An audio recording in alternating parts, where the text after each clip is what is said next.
देखिए, इस हिंसा के पीछे हमने 2.5 वर्ष पहले, वैसे तो वर्षों से चला हुआ मेवात में गो हत्या अभियान रोकने का काम आचार्य योगेंद्र जी महाराज के नेतृत्व में शुरू किया।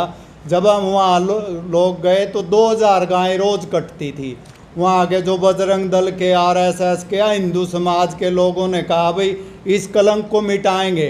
तो इस दौरान वहाँ के जो राजनेता हैं, मैं किसी पार्टी विशेष का एजेंट नहीं हूँ, मामन खान ने सबसे पहले विरोध विधानसभा में शुरू कर दिया और 2000 गायें रोज कटती थी। जो वरुण सिंह एसपी लगे थे उन्होंने बहुत ज़्यादा सहयोग किया और 80% गो हत्या बंद हो गई मेवात के अंदर। तो जो वहाँ के मुस्लिम कसाई थे या गाय खाने वाले मुस्लिम लोग थे, उनको दर्द था भाई बजरंग दल के लोग आते हैं, गोरक्षा दल के लोग आते हैं, इनको कैसे यहाँ से भगा जाए। और जो जुनेद और नासिर की जो हत्या हुई वो बहुत बड़े गो हत्यारे थे, 5-5 मुकदमे थे उन पे और वर्षों से गायें काट रहे थे, इनामी बदमाश थे।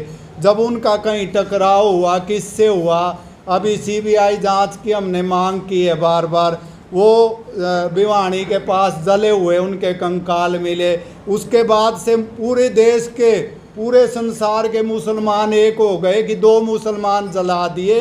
एक भी मुसलमान नेता ने ये नहीं कहा कि भाई ये गो हत्यारे भी थे।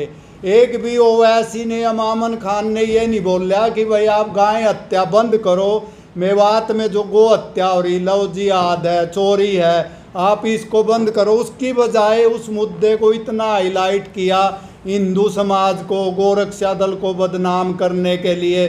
और उसी के कारण ये 31 जुलाई को जो घटना हुई है, इसमें अगर आप एनआईए जांच कराएंगे, लगभग 80 से 90% गो हत्या करने वाले कसाई मिलेंगे। मामन खान का इसमें पूरा हाथ मिलेगा। अगर मामन खान को गिरफ्तार किया जाए और एनआईए से जांच हो, दूध का दूध, पानी का पानी आ जाएगा। क्योंकि वहाँ के जो गो हत्यारे मुसलमान हैं वो चाहते हैं कि यहाँ हिंदू समाज ना आए, क्योंकि 100 गांव हिंदूहीन हो गए हैं। हम धरातल पे वहाँ काम कर रहे हैं आचार्य जी के नेतृत्व में, योगेंद्र जी के, और सैकड़ों संगठन लगे हुए हैं, हजारों युवा बच्चे लगे हुए हैं। हमारा काम वहाँ अराजकता फैलाना नहीं है। लेकिन जो हरियाणा सरकार है, माननीय, मैंने प्रधानमंत्री जी से भी निवेदन किया कि भाई आप खट्टर साहब को हटाओ, क्योंकि खट्टर साहब की वजह से हरियाणा में बार बार आंदोलन होते हैं। ये इतनी बड़ी दुर्घटना हुई हिंदुओं पर, जिस तरह से मेवात में अत्याचार हुए, दुकानें लूट ली गई, महिलाओं से अभद्रता की गई है। हम उस चीज़ के सारा लाइव भी देख रहे थे कुछ टाइम तक, क्योंकि हमारे लोग भी उसमें गए हुए थे। तो इसलिए मैं निवेदन करना चाहता हूँ गृह मंत्री जी से कम 3 कंपनियाँ वहाँ लगाई जाए, एनआईए से जांच होनी चाहिए और कम से कम 1000 पुलिसकर्मी वहाँ रहने चाहिए। तभी जो मेवात है, नू जिला, वो मिनी पाकिस्तान बनने से बच सकता है। नहीं तो आने वाला जो समय है वो बहुत ख़तरनाक है। जिस तरह से वहाँ बांग्लादेशी पकड़े गए हैं और बहुत सारी चीज़ें मिली हैं, यहाँ सारी चीज़ें बोली नहीं जा सकती। सर, एक छोटा सा सवाल हो रहा है आचार्य जी। हाँ जी। जो एनकाउंटर पुलिस ने वहाँ किए हैं, जो शामिल, हाँ जी, उनको किस तरह से? अभी एनकाउंटर नहीं हुए, उनके पैरों में गोली मारी है पकड़ने के लिए, क्योंकि वो अपराधी है, गो हत्या में शामिल है। तो अगर मान ले हरियाणा की जो पुलिस है वो कमज़ोर नहीं है, जो हरियाणा का मुख्यमंत्री अगर एक दिन के लिए योगी बन जाए, जैसे योगी आदित्यनाथ जी करते, मैं तो 2.5 साल से बोल रहा था भी बुलडोजर चलाओ गो हत्यारों के घर पर, अपराधियों के घर पर, जैसे योगी जी चलाते हैं।